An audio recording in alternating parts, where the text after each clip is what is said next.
What's up, everybody? Welcome to First Seed Fantasy. I am Kyle Krajewski, joined by Mike Del Corso and Dante Botts. And here we are entering week 9. And I can't believe we're basically at the halfway point in the season. Trade deadline happened, came and went. Very disappointed at the lack of big names. But, fellas, how's it going? Doing good, doing Good, good. Like man. you said, Good. wished we had more from that trade deadline there, but we'll take what we got and we'll keep it rolling here. It's prime Yeah, of sports, man. We got baseball, soccer's getting ramping up. We got football. Everything's going well. Yeah, I can't believe we're gonna World Series is gonna end. We're gonna have like a 2 week period, and then World Cup's hitting us, and here we Mhm. are at peak NFL season, and it's beautiful. And then the NBA's here, and it's just everything's firing on all cylinders, and NHL and all that nonsense. But it's sports season, but more specifically, it's fantasy football season, and we're here to help you win your weeks, claim the first seed, and that's what we're here to help you do. So let's kick us off this week. We've got for you start sits, or what we call it, boom bust, because we know that you can't sit them all, but more just temper expectations for these guys that we list as busts, and then boom players are guys that you could probably throw in your starting lineup if they're not there already. But Mike, kick us off with your boom of the week. All right, so week 9 coming up. So my boom of the week is going to be Tyler Boyd. This is someone that's seen an increased role since Jamar has been out. He has 3 games over 10 points in his last 3 games in a row: 12.6, 20.5, and 12.8. He's playing a fringe Carolina defense this week at home. And I think after that loss this week, they're going to have to figure out a way to get back on track. I think Tyler Boyd finds the end zone again, and I think he threatens T. Higgins for most points scored on that team at the end of this week. Ooh, baby, I love it, and especially for a guy that you can throw into your flex spot. Um, Moving on, my boom player of the week, wide receiver for the Chargers, Joshua Palmer. I see it as he has a week behind him to recover from this concussion. I truly think he's going to start this week. This is I guess, an asterisk. If he plays this week, he's a boom player. But I believe he is. All signs point to him playing. He practiced fully today when we're recording this, and right now he is. I think he's honestly the only the starting wide receiver for the Chargers in a matchup that is the best. Playing the Falcons, I don't think it gets any better. We saw all the Carolina receivers ball out, and I think this offense is an insane upgrade. Um, so Mike Williams is out, Keenan Allen is struggling, and even if Allen plays, you've got the number 2 receiver on playing the worst wide receiver defense. So give me Josh Palmer. I think he's going to explode this week. Comfortably slot him into your starting lineup, especially in a week with bye week. You can't find anybody to start because everybody's on bye. But Palmer, slot him in. He's going to be beautiful for you this week. Yeah, I agree, Kyle. Especially if, like you said, the top wide receivers are out. My boom is going to be Jamal Williams. You would think I would say DeAndre Swift, but no, Jamal Williams is the guy, apparently, when both are on the field, that gets the most production. Campbell already said that they don't want to give a full workload to DeAndre Swift until he's 100%.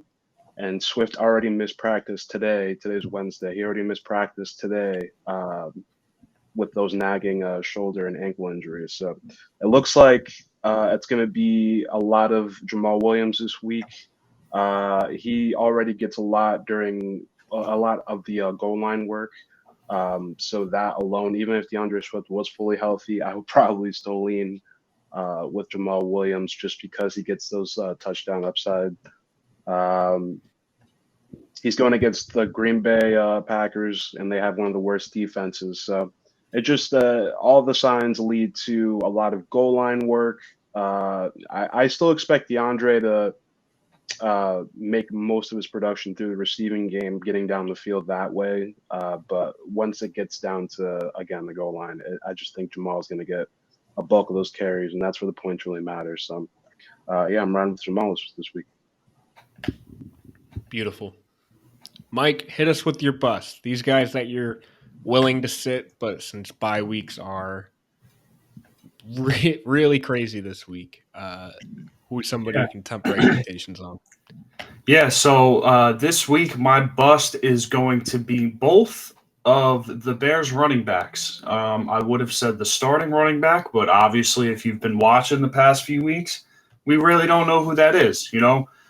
So going back to last week, the Bears were in a kind of a close game with Dallas. The game script kind of favored them where they were never down by too much. They were always kind of a score or two away.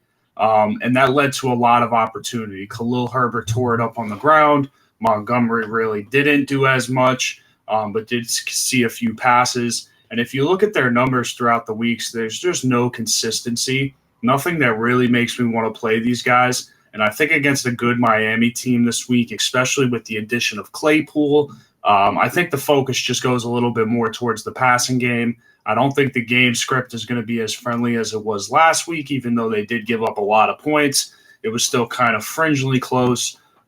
So yeah, this is not a great matchup for the Bears in general, but I do see them looking to get Claypool involved and working on that passing game. And with the inconsistency of both of these running backs, these are guys that I am not going to play as flex plays this week. Instead, I would rather play someone like I mentioned as my boom this week, Tyler Boyd for week 9. Yeah, in a game where, I mean, we're seeing Justin Fields start to blow up. He's carrying the ball more. He's throwing the ball better. This is becoming a Fields focused team rather than a rush focused team. But touches will be there, but the points may not be. Beautiful pick. So my bust pick of the week, though, is good friend of the show, Michael Pittman. Uh, I'm super tempering expectations on him this week. They're in New England, which just adds on to how good New England's defense has been. They haven't been completely shut down defensively, but I think this pass rush is going to keep Sam Ellinger from doing anything special. Targets will be there, but I don't think they'll be productive. I really don't think he finds the end zone. I mean, he hasn't since week 1. And realistically, I don't see this being a huge week for Pittman. Um, New England has been playing really well on defense, unless it's playing Justin Fields for some reason. But either way, Pittman, temper expectations, sit him if you can, but odds are you can't. And for that, slot him into your flex just to feel good about it.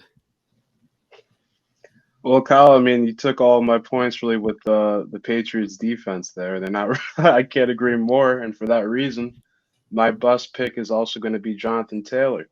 Now, obviously, you have Jonathan Taylor, you're starting him, right? But I just don't expect him to have the same numbers he even had the last time we played the Patriots, which was 23. He had 29 rushing attempts for 170 yards and a touchdown the last time they played the Patriots, but he also had a 67 rushing touchdown, so that kind of plays a factor. Who knows what they're gonna? He's probably not gonna be able to produce that with the ankle injury. Um, last week Naeem Hines siphoned a touchdown from Jonathan Taylor. Now he's gone, but they also have Deion Jackson, who's proven that he can produce when they need him to. So um, the game script just doesn't really favor. I mean, you know how Bill Belichick is with new quarterbacks. We don't really have to go into that, but it doesn't seem like they're going to be able to utilize the running game if the Patriots can create offense on their side, and it becomes kind of one sided in that right. So I just feel like the game script really doesn't favor the Colts in that aspect, and Jonathan Taylor is going to get his opportunities, but I just feel like with that defense, it's not really going to work out for him this week. Yeah, this is gonna be a scary one for the Colts. They're not gonna do much offensively, and and especially with the injury Taylor's facing, it's not going to look pretty. It's not going to be pretty on the ground or in the air for them. Not looking pretty. But there you have it. Our booms bust. Got a quick one in today. But before we head out, Mike, hit us with your lock of the week. Listen, you guys, I'm not going to lie, within the past 2 minutes have both inspired me. I am down on the Colts this week. The Colts are not going to have a great game. For all the points you guys said, it was kind of an awakening in my brain. So I already had a lock of the week. I'm going to double stack it this week. We're getting crazy out here. We are going with the first bet, the Minnesota Vikings -3.5 on the road against the Commanders. With Heineke at the realm, the Vikings are rolling right now. The run game is phenomenal. Forget about it. 3.5 is way too low. Should be somewhere in the 6.5, 7 range. The second bet, we are going Patriots at home -5.5 against the Colts. This is a team that I won't even speak on too much because you guys just broke it down, but they're struggling, and I'm on the train, and we're double whammying it this week. Beautiful. Yes, sir. Yes, sir. Love to hear it. Beautiful, beautiful, beautiful. That's a easy 2-pick parlay if I've ever heard it. I'm all in, and I'm jumping in there with you, Mike. Great locks. So, fellas, before we head out, gotta introduce our lovely sponsors. Underdog. Use code first seed. You get a 100% deposit match. Hop in there. You can do a weekly draft for maybe you really like, or maybe you have Jonathan Taylor on your team and you really hate him, so you need something else to cheer for. Hop in an underdog draft, get a new team, root for somebody to do this week. Have something exciting to root for every season. Maybe you started 0-8. Maybe you're not having the best of luck in your redraft fantasy leagues. Need something exciting. Hop into Underdog. You can redraft. You draft a new team every week. It's basically just pick a team every week, draft, face the people you drafted against, win some money. And you use our code first seed, 100% deposit match up to 100. So you put in $100, you get an extra $100 to play around with. That's $200 right there, and you only spent 100. So hop in there, draft some teams. I think they've got some NBA games that they've got in there. Draft, play, have fun. It's the perfect time of year. We were talking at the start of the show. Sports are here. Hop into Underdog, enjoy those sports in a different type of fantasy way, and enjoy it. Again, code first seed. Let's do it. And then follow us on our socials. Oh, I lost it. First Seed Fantasy, First Seed Sports, Instagram and Twitter, and then our names on Twitter. Find it all in the description as well. Like, subscribe, all that fun stuff. But fellas, good luck this week. I don't think I faced need it. You, man. Same to you. Same to you. All right, everybody. Let's hope you win your weeks. Follow us. Find us here next week, and we'll help you win. Great chatting with you guys.